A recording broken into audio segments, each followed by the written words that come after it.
News. నేను మీ శిరీష.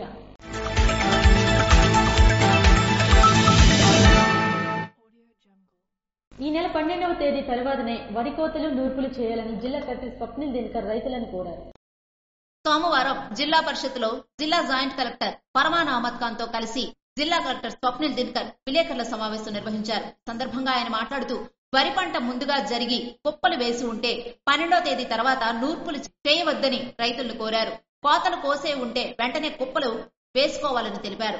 మన తుఫాన్ మళ్ళీ బే ఆఫ్ బెంగాల్ లో తమిళనాడు లోవర్ ఆంధ్రప్రదేశ్ సదర్న్ ఆంధ్రప్రదేశ్ వైపు రావడం జరుగుతుంది. దీనివల్ల మన దగ్గర ఎక్కడెక్కడ చోట్ల ఐసోలేటెడ్ రెయిన్స్, అది కూడా స్మాల్ రెయిన్స్ వచ్చే అవకాశం ఉంటుంది. అది కూడా ఎప్పుడు 11th and 12th 11, 12 ఈ 2వ తేదీన మనకి రెయిన్స్ అవకాశం వల్ల ఫార్మర్స్ కి, రైతులకి, శ్రీకాకుళం జిల్లాలో అందరూ రైతులకి నేను మీడియా మిత్రుల నుంచి అందరికీ రిక్వెస్ట్ చేస్తున్నాను, దయచేసి హార్వెస్టింగ్ ఈ 12th తర్వాత మీరు పెట్టుకోండి. ధాన్యం నూర్చి కల్లాల్లో సిద్ధంగా ఉన్నట్లు తెలియజేస్తే ధాన్యం సేకరణకు మిషనరీ మిల్లర్లు సిద్ధంగా ఉన్నట్టు తెలిపారు. 54,000 టన్నుల ధాన్యం సేకరణకు క్షేత్రస్థాయిలో ఉన్నట్లుగా వెల్లడించారు. రైతులు 11, 12 తేదీల్లో పంటలు కోయరాదని, నూర్పులు చేపట్టరాదని రైతులను కోరారు. ఒక రోజులో 15,000 టన్నుల ధాన్యం కొనుగోలు చేయొచ్చని తెలిపారు. మరో 34,000 టన్నుల ధాన్యం ఉంటుందని, ఆ ధాన్యాన్ని సురక్షితమైన ప్రదేశాలకు తరలించాలని రైతులను కోరారు. ఎక్కడైతే సురక్షితమైన ప్రదేశాలు ఉండవో అలాంటి వారికి డిజాస్టర్ మేనేజ్మెంట్ వద్ద ఉన్న నిధులు పౌర సరఫరాల శాఖ నుండి టార్పాలిన్లు కొనుగోలు చేసి పీపీసీ కేంద్రాల ద్వారా సరఫరా చేసేందుకు చర్యలు చేపడతామన్నారు. ఎక్కడైనా హార్వెస్టింగ్ ముందుగానే జరిగింది, థ్రాషింగ్ చేసి ప్రొక్యూర్మెంట్ లో రెడీ ఉంటే మనం ప్రొక్యూర్మెంట్ మషినరీ అంటే పీపీసీ సెంటర్ ద్వారా తర్వాత మిల్లర్స్ అందరూ రెడీగా ఉన్నారు. ఈ రోజు మనకి డేటా చూస్తే ఒక 54,000 టన్ ఇంకా ఫీల్డ్ మీద ఉంది, అంటే ప్రొక్యూర్మెంట్ కోసం రెడీగా ఫీల్డ్ మీద ఉంది. ఈ మన ఫార్మర్స్ కి మనం చెప్తానే ఉన్నాము, ఇంకా మీరు హార్వెస్టింగ్ చేయకూడదు. అయినా సరే ఒక బఫర్ ఒక 10,000 టన్స్ ఇంకా 2 రోజులు మన దగ్గర వస్తుంది. అది మనం ఒక అంచనా పెడితే టోటల్ ఒక 64,000 మెట్రిక్ టన్ ప్యాడీ మనం కొనాలి. అంటే ప్యాడీ ప్రొక్యూర్మెంట్ ప్రొసీజర్ ద్వారా ఈ ప్రొక్యూర్మెంట్ జరగాలి. దీంట్లో 2 రోజుల్లో మన దగ్గర ఉన్న మషినరీ ప్రకారమే వెహికల్స్ కానీ, గన్నీ బ్యాగ్స్ కానీ, ఇది కాకుండా మన దగ్గర ఉన్న మిల్లర్స్ కెపాసిటీ ప్రకారమే ఒక 30,000 టన్ వరకు మనం ఈజీగా కొనొచ్చు, ప్రాబ్లమే లేదు. ప్రతిరోజు ఒక 15,000 టన్ వరకు మనం ఈజీగా కొనొచ్చు. మిగిలిన ఒక 34,000 టన్ ఫీల్డ్ మీద ఉండిపోతుంది. అదే దయచేసి ప్రతి ఒక్కరు ఫార్మర్ అంటే రైతులు నేను రిక్వెస్ట్ చేస్తాను, సేఫ్ ప్లేస్ కి తరలించమని రిక్వెస్ట్ చేస్తాను. ఎక్కడెక్కడ సేఫ్ ప్లేస్ లేదు అక్కడ మనం డిస్ట్రిక్ట్ అడ్మినిస్ట్రేషన్ తరఫున, అంటే మన దగ్గర ఒక డిజాస్టర్ మేనేజ్మెంట్ ఫండ్ ఉంది, ఇది కాకుండా సివిల్ సప్లైస్ కార్పొరేషన్ నుంచి పీపీసీకి కమిషన్ అమౌంట్ కూడా మన దగ్గర ఉంటుంది. దీని ద్వారా మనం ఈ టార్పోలిన్స్ కొనేసి ఫార్మర్స్ కి పీపీసీ సెంటర్ ద్వారా మనం ఇస్తాం. సో ఫార్మర్స్ ఎక్కడైనా, రైతులు ఎక్కడైనా ఈ ప్రాబ్లం ఉంటే టార్పోలిన్ లేదు ఎలా కవర్ చేయాలి అది కూడా మనం పీపీసీ సెంటర్ ద్వారా మనం ఈ ప్రొవైడ్ చేస్తాం. కుప్పలుగా ఉన్న వరి చేనులను అలాగే ఉంచాలని, 12 తర్వాత మాత్రమే నూర్చుకోవాలని రైతులను కలెక్టర్ కోరారు. ఒకటే విజ్ఞప్తి మీడియా మిత్రుల ద్వారా, ఒక హెచ్చరిక, దయచేసి మీరు 12 వరకు 12th వరకు ఈ రెయిన్స్ రావడం వల్ల మీ ప్యాడీకి నష్టం జరగొచ్చు. కాబట్టి మీరు హార్వెస్టింగ్ దయచేసి మీరు ఇంకా పోస్ట్పోన్ చేయండి. రాష్ట్ర ప్రభుత్వం కార్గో ఎయిర్పోర్ట్ కోసం బలవంతపు భూసేకరణ ఆపాలని వామపక్ష నాయకులు సిపిఎం పార్టీ జిల్లా కార్యదర్శులు డి గోవిందరావు ప్రభుత్వాన్ని డిమాండ్ చేశారు. పలాసలో నిర్వహించిన మీడియా సమావేశంలో సిపిఎం పార్టీ జిల్లా నాయకులు మాట్లాడుతూ కేంద్ర రాష్ట్ర ప్రభుత్వాలు సముద్ర తీర ప్రాంతాన్ని కార్పొరేట్లకు కట్టబెడితే సహించేది లేదని హెచ్చరించారు. జిల్లాలో పైడి భీమవరం నుండి ఇచ్చాపురం వరకు 193 కిలోమీటర్ల సముద్ర తీర ప్రాంతాన్ని కార్పొరేట్లకు కట్టబెట్టడానికి పూనుకుంటున్నారని వారు ఆరోపించారు. గతంలో అభివృద్ది పేరుతో ఈస్ట్ కోస్ట్ పవర్ ప్లాంట్ కు ప్రభుత్వం 2,020 ఎకరాలు భూమిని ఇస్తే ఈస్ట్ కోస్ట్ కంపెనీ బ్యాంకులో తాకట్టు పెట్టి డబ్బులు తీసుకుని దివాలా పిటిషన్ వేస్తే ప్రభుత్వం ఆక్షన్ వేసి సమీర్పేట్ లాజిస్టిక్ కంపెనీకి 26 కోట్ల రూపాయలకు కారు చౌకగా కట్టబెట్టారని విమర్శించారు. ప్రజల ఆస్తిని కార్పొరేట్ ఆస్తిగా మార్చేస్తున్నారని వారు విమర్శించారు. దీనివల్ల ప్రజల జీవన విధానం ధ్వంసమైపోతుందన్నారు. ఈ రోజు దేశంలోనే అత్యధిక తీర ప్రాంతం ఉన్నది ఆంధ్రప్రదేశ్. ఆంధ్రప్రదేశ్ లో అత్యధిక తీర ప్రాంతం 193 కిలోమీటర్ల తీర ప్రాంతం ఉండేది శ్రీకాకుళం జిల్లా. అటు బయట భీమవరం నుంచి ఇటు ఇచ్చాపురం వరకు ఈ తీర ప్రాంతం మొత్తాన్ని కూడా ఇవాళ కార్పొరేట్ సంస్థలకు అప్పచెప్పడానికి ఇవాళ కేంద్ర రాష్ట్ర ప్రభుత్వాలు కూరుకుంటాయి. దానికి అభివృద్ధి అనే ముసుగుతాని ఈ రోజు మొత్తం తీర ప్రాంతం అంతా కూడా కార్పొరేట్లు దారాదత్వం చేస్తుంది. ఎట్లాంటివి చేస్తే సహించేది లేదని హెచ్చరించడానికే ఈ రోజు పత్రికాముఖంగా మేము తెలియజేస్తాం. గతంలో ఆ రోజు కూడా మేము వామపక్షాలు చెప్పినాం. ఈస్ట్ కోస్ట్ పవర్ ప్లాంట్ కి సంబంధించి భూములు సేకరించేటప్పుడు మీరు భూములు సేకరించొద్దు, ప్రజలకు అన్యాయం చేస్తున్నారు చెప్తే ఆ రోజు ఈస్ట్ కోస్ట్ పవర్ ప్లాంట్ పెడితే మీకు ఉద్యోగాలు వస్తాయి, ఈ జిల్లా అభివృద్ధి అవుతుంది అని చెప్పి ఆ రోజు ఉండే పాలకులు పెద్ద ఎత్తున మనం చెప్పారు.